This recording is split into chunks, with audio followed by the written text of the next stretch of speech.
Welcome to Haunt Weekly.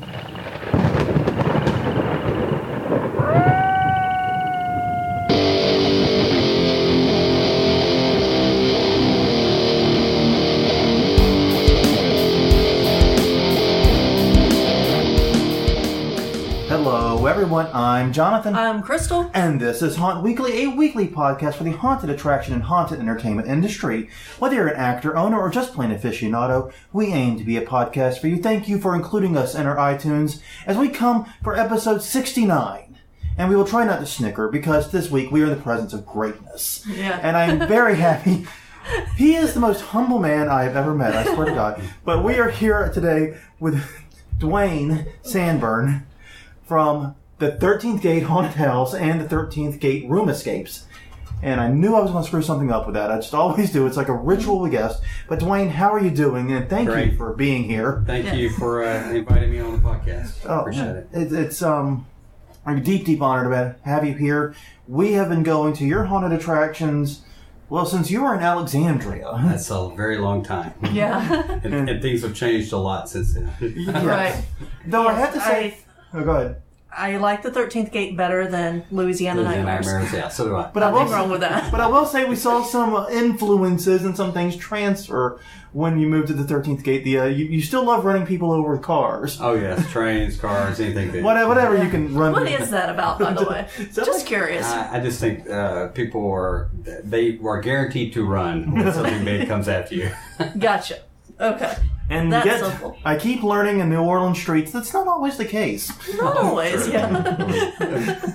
Not always the case. But yes, we're here to talk with you today about both your haunt and your room escapes, which have become a major part of your business. And we just did a couple of them on Saturday, bringing our total, I think, of your room escapes up to 3.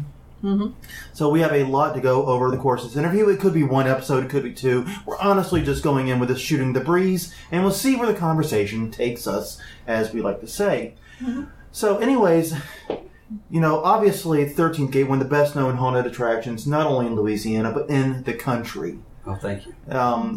On all the top 10 lists. It's all over like Travel Channel and stuff. You have your trophies over in the corner that you guys can't see, but they're there. We're literally sitting in away. We're literally sitting in the trophy room. And by the way, this is interesting because in one case you've got like actual trophies, and then in the case across from me you have skulls, which I'm assuming are trophies too, but of a different sort. But regardless, I'm curious though, how did it all begin for you? From greatness comes from humble beginnings. What are the humble beginnings? I think I always, as long as I remember, had a great love for Halloween and horror movies. And I went to a haunted house when I was about 13 years old. Which one was it? Do you remember? I think it was the Haunted Hotel. It was in Texas, I know. I believe it was the Haunted Hotel. And I immediately thought, this is really cool. This is what I want to do. Yeah. And so every Halloween I would dress up and have parties and hay rides. As I got into high school, everything got more and more elaborate. And when I got out of high school, I realized really quick that it was a business and I would need money to open up a haunted house. So money. Yeah, unfortunately. So I went to college, became a registered nurse. I really love the medical field also. And went to work for the VA Medical Center in Alexandria as an ICU nurse. I was there for 10 years. And then in the meantime, as soon as I graduated, the week after I graduated college, I rented the building that we built Louisiana Nightmares in. And about a year and a half later, we opened Louisiana Nightmares. And that was in Alexandria, Louisiana. And for those that don't know Louisiana geography, and I completely understand and respect your life choices, it's in roughly the center part of the state. Central Louisiana. It's called Central Louisiana. Yeah. Quite aptly, it's a modest-sized town. It's not. It's pretty small. Yeah, it's not a village. Not a village. No, it's not where you're from, Crystal. A village. Hey, Palmas is an actual town. It has stores and things, and more than one stoplight. Plural stoplights. But yeah, so you rented the building and you opened Louisiana Nightmares. Yeah, and it was fairly popular, and it gave us an avenue to work with and meet a lot of people, including a lot of members of the Louisiana 4-H Foundation. Mm-hmm. And that gave us the opportunity to put a haunted house on LSU campus in '98.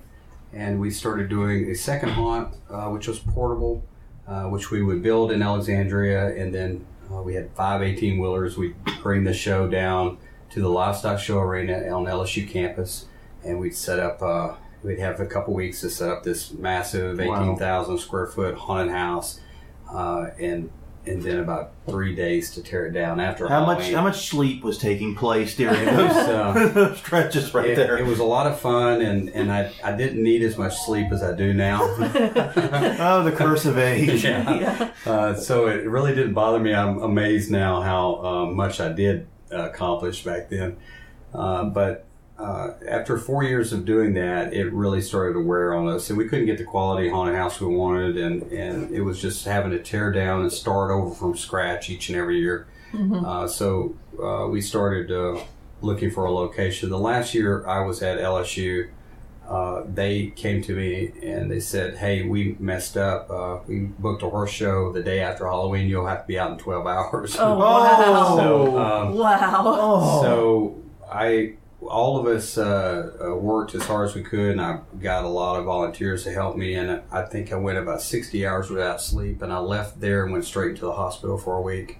And that really cemented the fact that I needed to do something differently. Yeah. And so we luckily found the old Landmark Antiques building and moved into it right after Halloween. And the next year that 13 Gate was open. And that was in 2002. Yeah. I believe that's correct. 2002. And it's been growing ever since. And then a few years, 4 or 5 years after that, we closed Louisiana Nightmares down. Mainly because 13K was growing so big, I really had I needed everyone at Louisiana Nightmares to come help me here, and that was a much smaller market, and we decided to focus all our energy on this haunted house. Mm-hmm. And I stopped nursing somewhere in there also, and this became my full-time job, and this is what I do every day in and day out, all the time. Living the dream, as they say. Yeah, definitely. Yeah, so you, this is, that makes you one of the few haunters I can actually say this about. This is literally your full-time, 24/7 job. It is. Luckily, I have a lot of people who love the haunted house who help me each and every year create it, and it's been because of their talents and their help. It's grown in popularity, and a lot of people come to see us enough that I'm able to do this year round. Well, what were some of the changes you noticed when you moved from that knockdown haunt to finding a permanent location? Well, after we were here a couple years, something big happened to me. The movie industry moved into Baton Rouge in Louisiana, mm-hmm. started making a lot of movies around us, and I was able to, one of the guys who worked for me got a job on the set of the Reaping Hilary Swank movie that was filmed in old Walmart not far from here. And I had the chance to go on set. It's the first movie I'd ever been on, I believe. And what really struck me was the set design and the realism.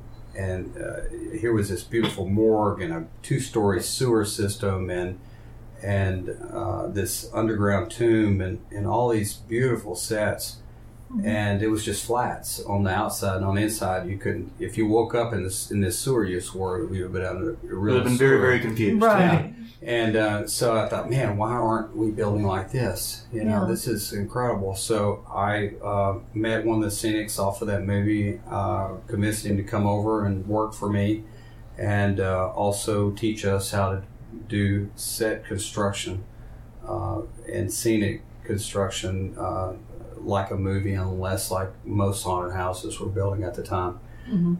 And it overnight our haunted house started transforming, and then it took us several years to change the whole thing over from what it was and add more to it. but it certainly changed a lot. And then we started getting national recognition shortly after that.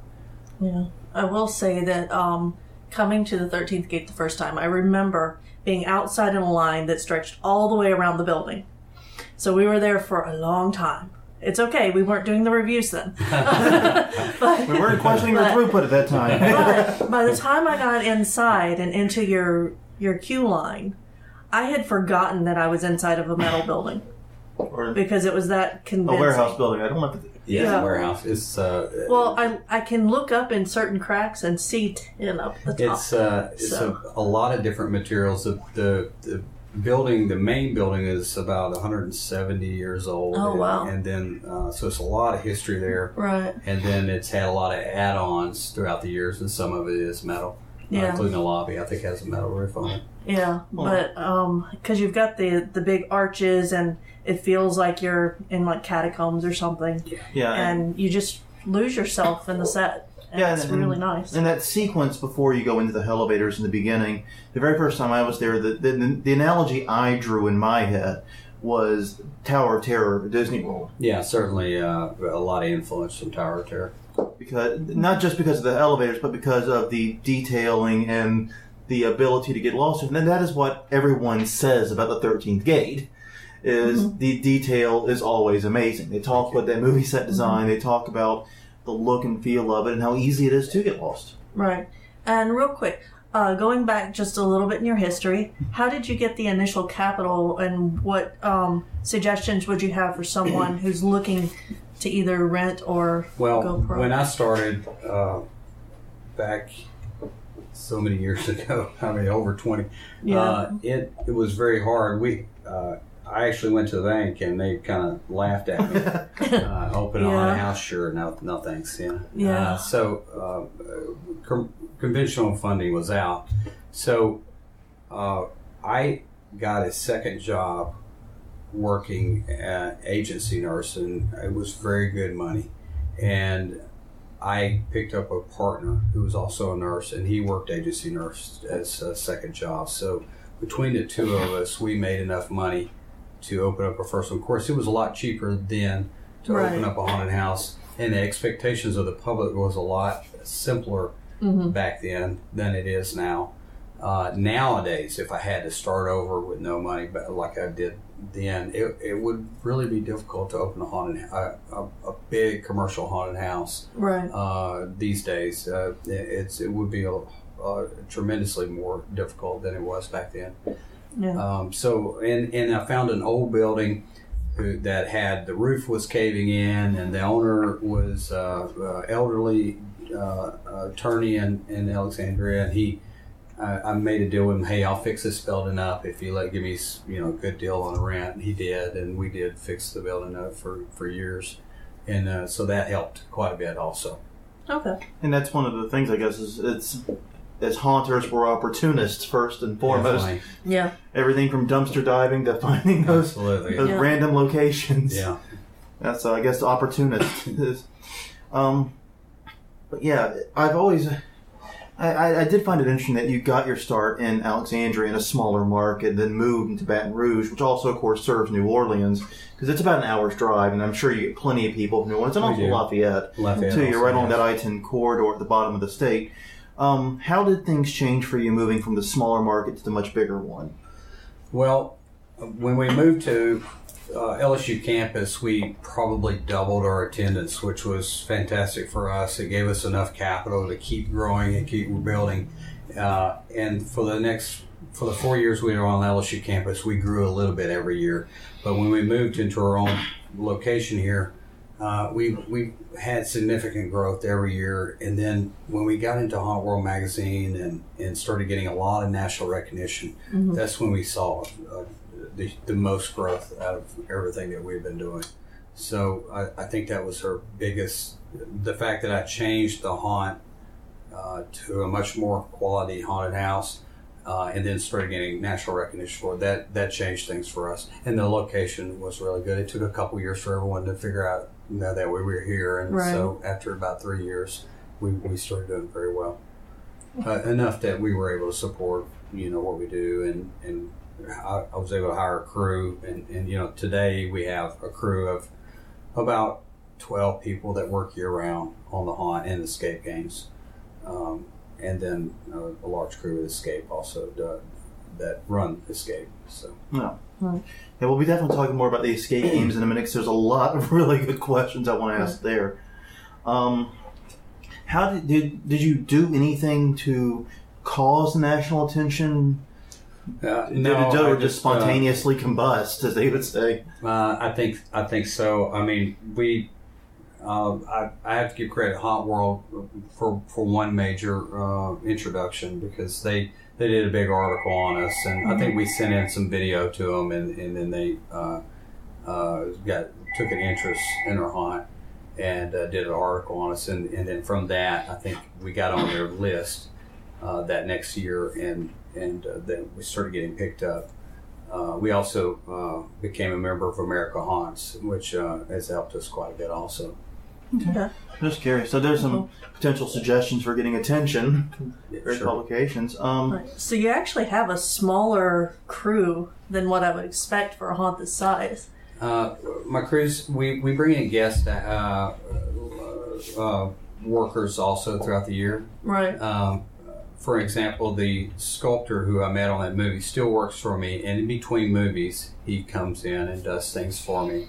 So he's still working for me years later, but he's not a full-time member. Right. So I have probably 10 part-time guys that come in from everything from costumes to special effects and things, or doing a custom piece for us and things like that. So between those two, it's probably 20 total. Yeah. And then, when we get closer to the Halloween to opening, there's a lot of crew members that's come in.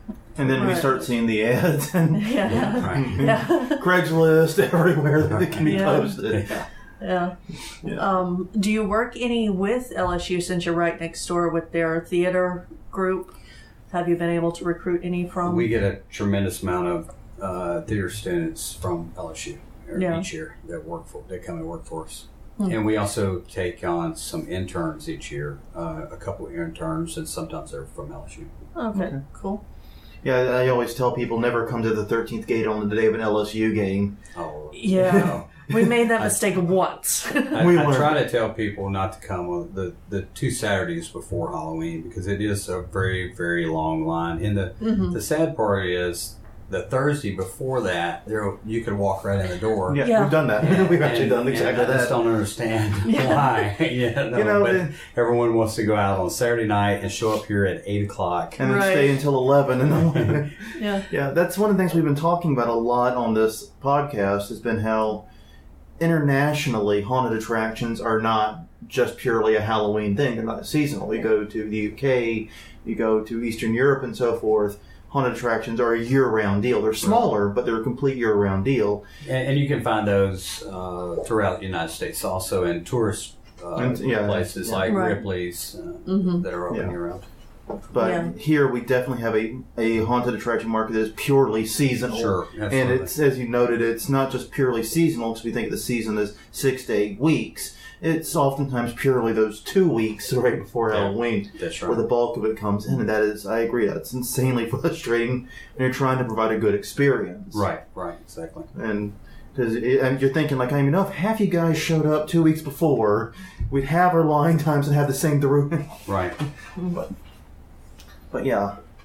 So, one thing I've really always loved about the 13th Gate, besides the set design, though, is the creative way you do handle the line and do handle bringing people in, and you have that area, which is like a little Disney-esque, in that it provides things for people to look at and do and interact with, and then you separate the groups using elevators usually, and that seems to have had I would say I've had greater success in making it through the 13th Gate and not bumping into other groups than just about any other haunt. It's certainly, on the busiest nights, it's always going to be a problem, and that's with any large haunted house. Mm-hmm. And unfortunately, I wish there was a solution, but we all talk about it's the one major problem that all big haunted houses have is what do you do when there's a tremendous amount of people show up all at once, And then, people don't want to wait in a line for 3 hours. No. Right. But they don't want to be rushed in too. So there's the rub. What do? You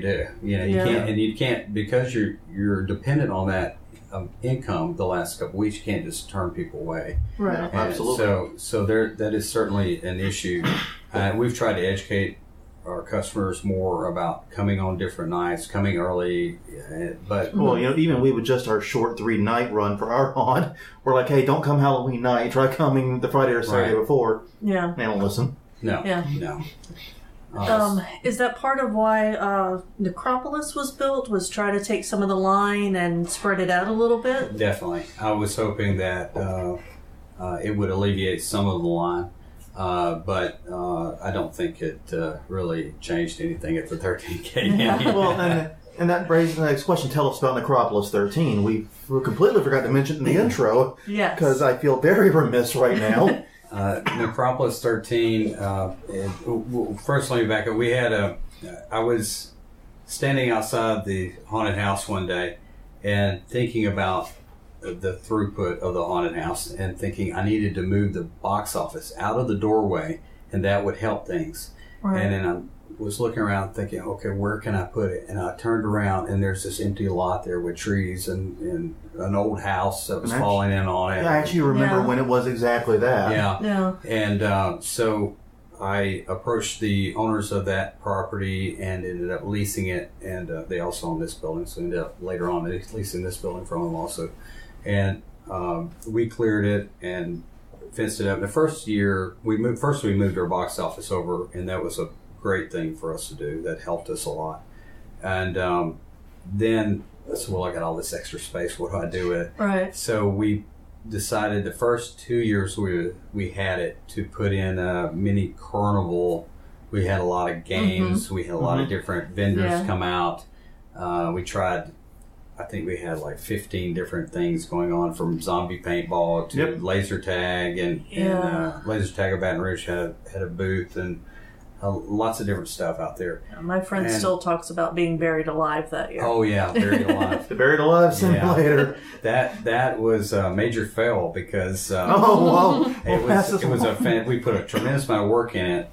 We had a video that you looked at, and it looked like you were looking through a hole in the top of the coffin, and you could see yourself being buried. Yeah. And the pallbearers carrying you out to the grave and then burying you, and then the rats and all would come out after that. But unfortunately, no one wanted to get in the casket. Claustrophobia is... I couldn't believe it. I thought, they were going to be lining up for this. Such a fun ride. Yeah. And no one wanted to get in it.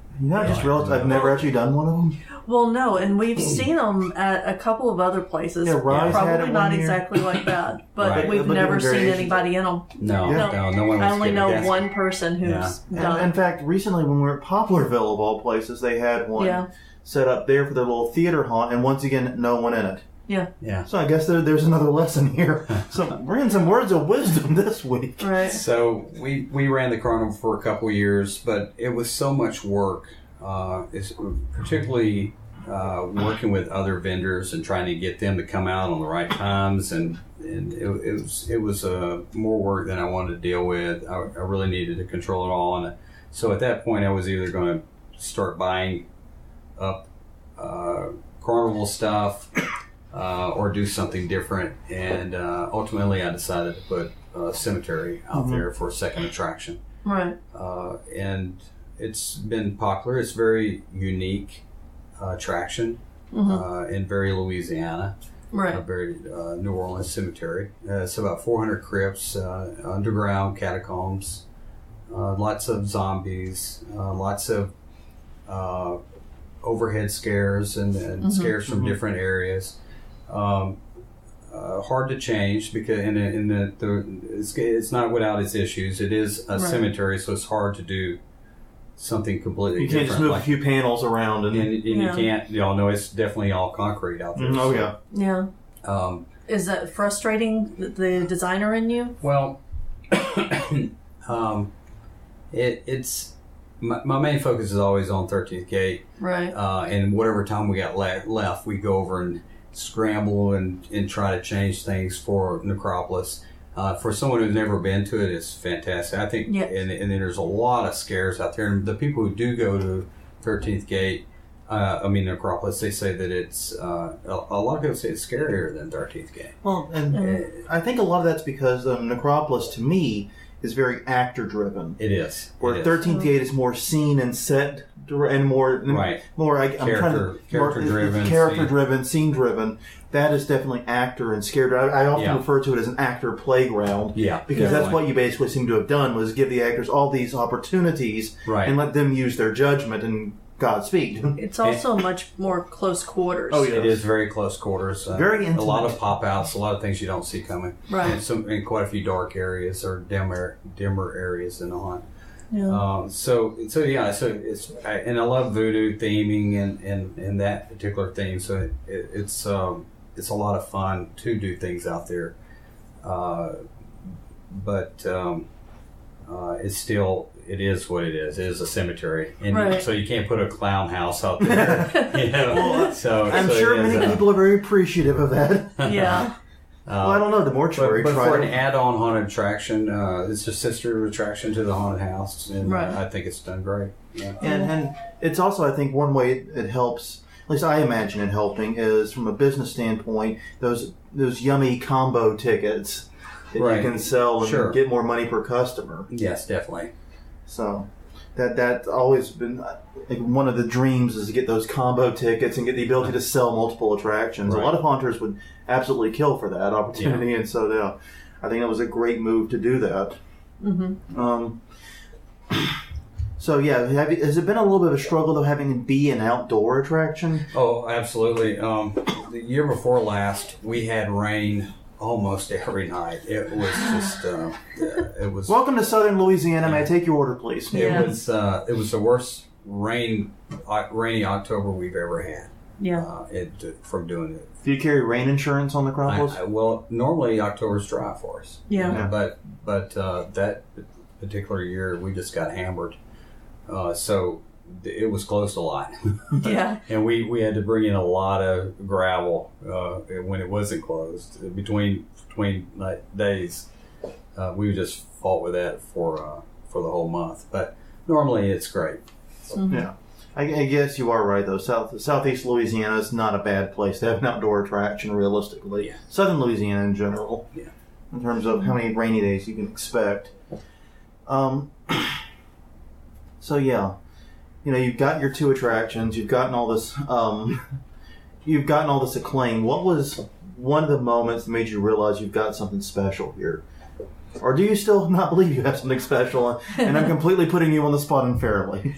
I'm happy that our customers are happy. I want to put on a quality attraction, and I love it that people are enjoying what we do, because it does take a lot out of us. We work year round on this haunt. Mm-hmm. People do not understand. Y'all do, but the general public do not. They don't understand how much it takes to put on a haunted attraction. They think you plant a seed and the haunt grows. Yeah, I sit on a couch all year, and then into September, I get up and open the doors. Exactly. And probably how it works. No. So, yeah, I'm always I take it to heart when something fails, and I'm very happy when we do have successes in the haunted house. When things work according to plan, it's great. Now, one of the things that I know has been part of your business these days, and something I think is very interesting considering what we discussed earlier, is movies shooting at the 13th Gate. Yes, although it's in decline now, it's really changed over the last year, and hopefully they'll be back. But I think they've changed some of the tax codes, and they've the movie industry's pretty much in a decline over the last. At least in Louisiana. Yeah, it's definitely less throughout the state. Is it ever surreal though seeing your haunt in a movie? I wish it was a big movie. It's a little sci-fi, but that's okay. I'm happy. Well, you know what you should do. We were talking about this in the last episode when we just posted. You should have a movie night where you come and sell tickets and bring people to see the movies that were shot there. Oh yeah, definitely. In the set. And actually shoot in the set if the set's still up. You can shoot in the. Our biggest one we had was Pitch Perfect 2, so that was a big movie. They shot it. I would not have guessed that one. I am not going to lie to you. If you had asked me to start naming movies that might have been shot at the 13th Gate, I would have gotten through about a couple hundred before I made it down there. They shot here for about 3 weeks, and they were here 30 days total with prep. And they built a set in our warehouse, but it's the underground scene for the riff-off, I guess it is called, in the mansion when they go under in the basement. And let's see the first one. Yeah, so it was a good movie. And then we've had 3 sci-fis, and they've been a lot of fun. My favorite was Dead Steel. We got to participate. It was a very small movie, small cast and crew, and we got to be on set every day and help out, and that was a fun experience for us. Nice little change of pace. Definitely, yeah. It's nice to do something completely different. It's very stressful because you have a lot of times you'll have over 100 people in your haunt. Right. You know, camped out in wires and pulling walls down and drilling holes, and it's very stressful. Yes. And but food's good. And, well, there's that. Is excellent. There we go. So they bring you food while you work. It was Taco Tuesday every day. But they're a lot of fun. So I'm sure we'll continue to do them if the opportunity arises. We've had a few music videos also shot here. It's been fun. Yeah, I'm always fascinated by that idea of having something shot and seeing on the screen that you built, ending up in a movie. That's always very, very cool. So since things have changed over the years, how involved are you still with the build and everything? It sounds like is the short answer. I have my hands on everything here, but I'm pulled in every direction all the time. So luckily for me, I've got a good crew that understands exactly what I want. Yeah. And I'm able to step away from a lot of the smaller projects now, and unless there's something that's very big, very important project, then I'll jump in and help it with construction. But I don't screw up too much plywood anymore. Right. Yeah. But you do most of the planning still. I do all of the design. I'll never give that up. Yeah. That's the funnest part. That's the fun part. Yeah, that's the fun part. Yeah. So all the design I continue to do, yes. Right. Okay, cool. Every haunter loves to talk about their challenges with the local fire marshal. Have you run into any issues? I've had more. I've got more stories than probably you've got time.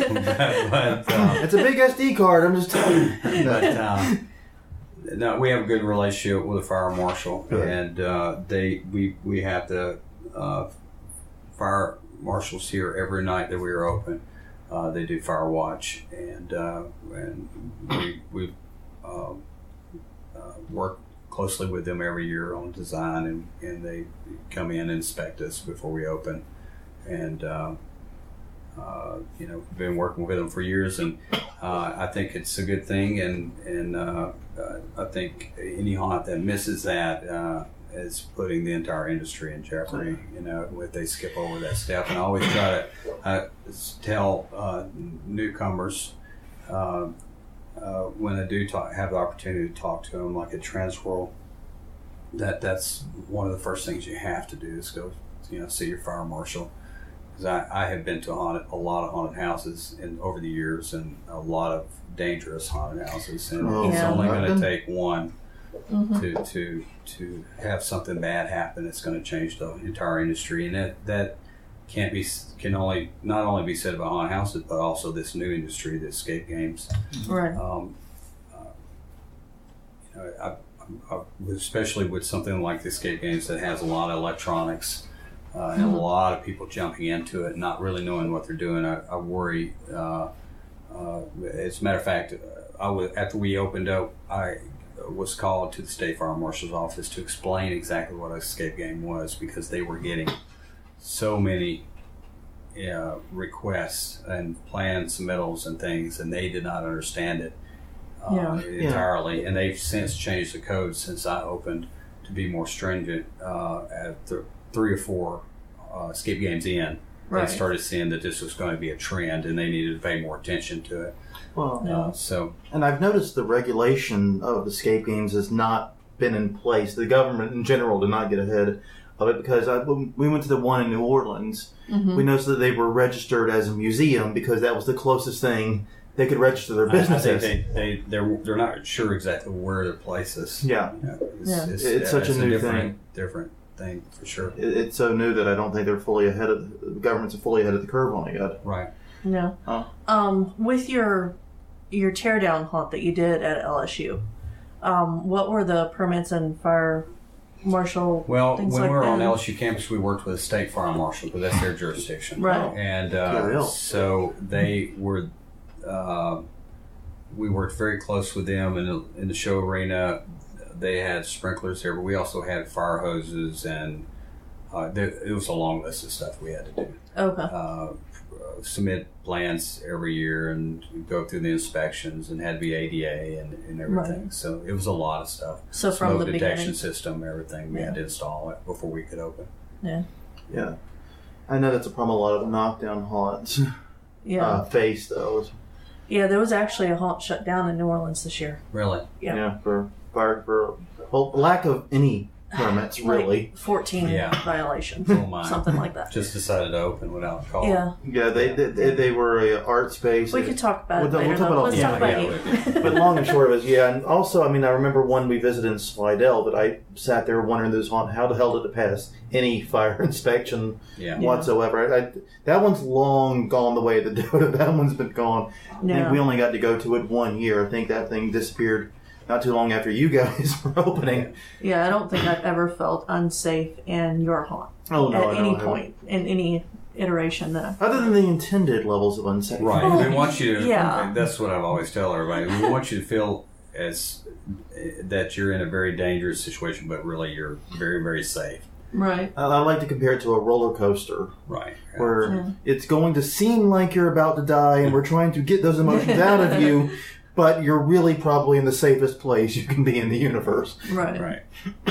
Because not only do you have all those code compliance, but you have EMTs usually and police everywhere, and outside of actually being in the hospital, you're probably as safe as it gets. So you mentioned that a lot of people some people have said that Necropolis 13 is actually scarier than 13th Gate. Right. What do you say to the people who think that the 13th Gate is not as scary? Because we've actually gotten flack for saying that we really love your haunt. Well, I think that we have. I wouldn't say that. Okay, let me start. So, if you went to House of Shock is definitely scarier than on a certain level than 13th Gate. I think personally. Okay. But they are touching on themes that we do not, because we're trying to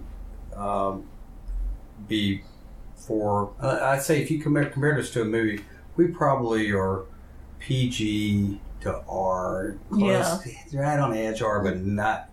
House Shock definitely R. Yeah. Hard R, Yeah, hard Yeah. R. And so that's definitely going to be more scarier to some people. Yes. Right.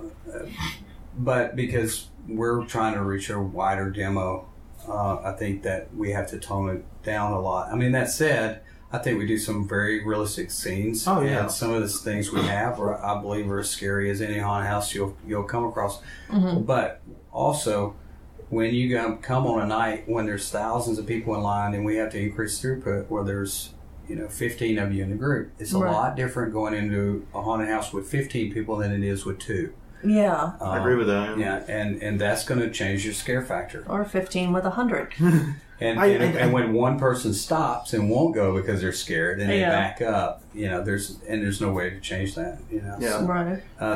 it's definitely a scarier, more personal show because our actors have more time to get personal with you Right.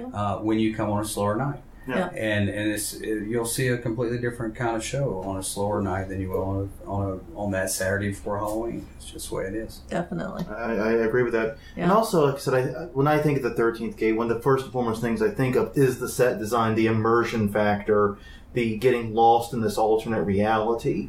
Yeah. I mean, it's not always, like a lot of haunts, they really love doing pure distract and startle, room after room, hit after hit. 13th Gate likes to take its time and toy with you in certain sequences. Sure. I see a different pacing in 13th Gate than I see in and all of haunts. our. I think also I'm trying to put on a show also. Yeah, I agreed. don't. It's not all about jump out. For me, I want to do a little more entertainment. I think I want to tell a story, and that's why I think I fell into escape game so well is because it's storytelling. It is. And that's part of I think what makes this a little different from a lot of haunts is that you will see characters that are not there just to jump out at you and scare you, but are being part of a overall story. Like in London, when you go through, you're going to see a lot of different characters that are doing their own thing. Mm-hmm. They're living in that space. Right. And you're invading their space. Yeah. But they're not hiding, waiting for you to jump out. Per se, not everyone. Yeah, my favorite line one of my favorite lines from the 13th Gate character actually was in that London sequence, and it was going around that hairpin turn at like the stable area. This was a few years ago. I've done a redesign, and the exact line was, and it was just some dude laying on the ground in the shadows, It was plague victim. victim, and just called and was like, the hell? Yeah. So subtle stuff like that, I really do love it. I mean, I so enjoy that. I enjoy the creativity of it, both on the actors and the set designer side of it. Yeah. What will you say is your most successful scare that you've ever Oh, built? my. Uh-oh. Running people over. I know it's coming. I don't know. There's been so many. Yeah. Well, your favorite one then. Maybe not most successful.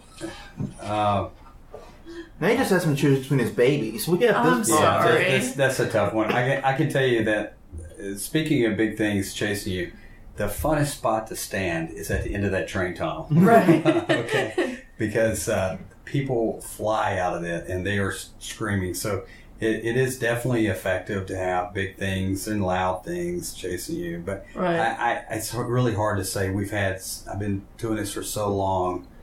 We've had some really great scares throughout the years. And I've noticed you guys seem to follow the principle that the simpler scares are the better ones too, as far as the actual scare part. Sure. You don't overthink things. It's not overbuilt. It's not overbuilt.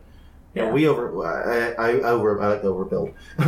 Yeah. But like I remember a few years back, and I think this is a scare that went away, was you had a clown actor way above a head, had a fence that he would pretend to shove it, yeah. That was one of the few times I really and truly got startled in a haunt because the way he shoved the fence, the way everything was positioned, it looked like it was coming down on you. Right. Well, it's not only that, but I think that was the first from above scare. Yeah, I think it's not even predated Yeah. Necropolis in that regard. Yeah. Yeah. So yeah, above the head scares weren't very common then, but yeah. So, but do you have the train tunnel or anything else that comes to mind? Well, let's see. The elevators are very popular. You know, it's very strange. Everyone has scared of something different. Yeah. Oh yeah. You know, so or snakes, for instance. Right.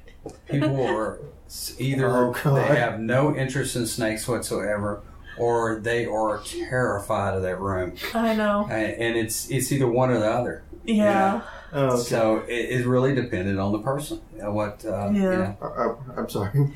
No, we have a memory here that's personal. We have a friend who was working in ours for a little bit. She's since moved out of town. But we try to drag everyone helping us out, working with us up here. Yeah, you're going to come and you're going to have a great time because we bring as many people as can come whenever we do and buy their tickets and come inside. And So on the way here, we're almost here, and she's like, well, what's the first thing you see? I'm like, it's just an elevator. It's an elevator. She's like, an elevator? Really? And gets really scared. And then it took 15 minutes to get her to go into the snake room. See. Because both of her phobias were there. Right. So that's our goal, is to try to get a little bit of everything through the haunt. Luckily, we have enough space that we've been able to add a lot of different phobias. And so whatever you're scared of, somewhere in here, you'll find it. So. Well, on the opposite side of the question, what is the thing that you think did not work as well as you? Oh goodness, we have. Sometimes you can build and spend a lot of money on a set, and it just fails completely, and people ignore it. And then the simplest thing will scare the hell out of people. Yeah. Right. And you wonder, why am I doing all this? It's like the cat playing, or the kid playing with the box instead of the just toy. Turn it into a giant blackout maze, and you'll be fine. Yeah. So I've had many things like that happen. You think something's going to be cool, and it just falls flat. And then other things, y'all talked, and many people said, "Oh, the beehive. We hate the beehive." But then. I was in a store somewhere, and I had my T-shirt on, and the girl said, "Oh, I love 13K, except for that one thing that scared me to death. I won't go back." I go, "Well, what was it?" And I'm thinking snakes or elevator or whatever. Yeah. The bees scared me to death. I'm not going back over there. I'm like, well, there you go. Yeah. You know what? Fine. That's like 3 years of haunt review work. This place down the drain. Thank you, random lady. So, but for the majority of people, that one probably was a fail. But it's got the train in it now. So they're in this space now. So. Right. Well, I always loved the part that came after with the lights that followed you, and it came after for a while there. Exit the beehive, you go into the temple type thing. I know what you're talking about. You're talking about it was like Egyptian writing on the walls that lit up as you passed. Oh yeah, that was a while ago. Yeah, that was a long time. Yeah. That was okay. inside. I'm dating myself. That's where the cave is now. Right. So the cave's been in for about 4 years. Yeah. I'm dating myself quite thoroughly here. That's fine. I'm good. I'm okay with that. But it lives on. It's in a movie. Yeah. It should have been. That was a really, really cool looking set. That could have been like some Indiana Jones adventure stuff. That would have been great in a film. I don't know why that one wasn't. But yeah, I guess that's the thing. When you do a haunt, especially when this size, you're going to have hits, you're going to have misses. Sure. And you can't always predict what's going to be what. No. And then after doing a haunted house this big for so many years, it gets more difficult to come up with new things, entire themes, to build a whole set that's completely different that we haven't done already. Yeah. Everyone always asks about bringing the asylum back. We did an asylum, then we updated the asylum, and for 7-8 years we did the asylum, and then we wanted to change, so we put in London. But you want to not repeat yourself, and right. So. And I remember the first year you did that, because we were taking someone through, and I go, okay, you're going to come out in the elevator, and then it's going to open the door, it's going to be the asylum, and then it opens the door up, and it's like, oh, well, hell. Yeah. Everything's new, we don't know what's going on. Well, screw it, you're on your own. Yeah. Nice talking to you, buddy. Yeah. Because we were trying to coax someone else into going through. Yeah. Trying to give him a little encouragement, but yeah. And I do like that you have like bigger, scary things all the way down to fart jokes. With in almost every horror movie, there's humor. Oh yeah, and it makes you relax, and it makes it. I mean, if you walk through stressed, it's hard to scare you because you're expecting it. But we can make you laugh a little, then you relax, and it's easier for us to get you again. So, your shields come down a little bit. Yeah. So dark humor is it's a lot of fun to build into your haunt. Mm-hmm. Yeah. I mean, okay, so we'll move on to the escape rooms in just a minute. Yeah, talk about that, because I think we've just about got enough for one episode. Okay. So we can break here and just do the second one on escape rooms. Okay, well, I do want to do Okay, one thing quick. Well, no, you can't do it. No. Okay, Not allowed. fine. Fine. There. No, go ahead. I'm the girl, I'll be quiet. Oh. So, whenever, last year, when we were going through both Necropolis and through 13th Gate, there was a security issue. And you've got a crack force on your team, which is, do you train them in-house? Do you hire an outside company? How do you make sure that the people going through are safe and that your actors are safe? Well, I have a great relationship, and a lot of the East Baton Rouge Sheriff's Department are friends of ours, and we've been working with them for years, and they are here on site each night that we are open outside. Right. And in-house, we have an excellent in-house security team that are, most of them are members of our crew and year-round workers. Right. And so they know the haunted house like that. You know, they can get anywhere in the haunt. Yeah. And that's very important. And when you're security, obviously, is to be able to get anywhere, anytime, really quick. Right. And so all of us are linked by two-way radios. That we have about a little over 100 in service while we're open. So each room or each actor or and each security and stage manager, crew member all have radios. Right. So we can all be in constant communication with each other. And we have a lot of actors here. So when a person enters the haunt, we pretty much, someone has their eyes on them the whole time they're going through.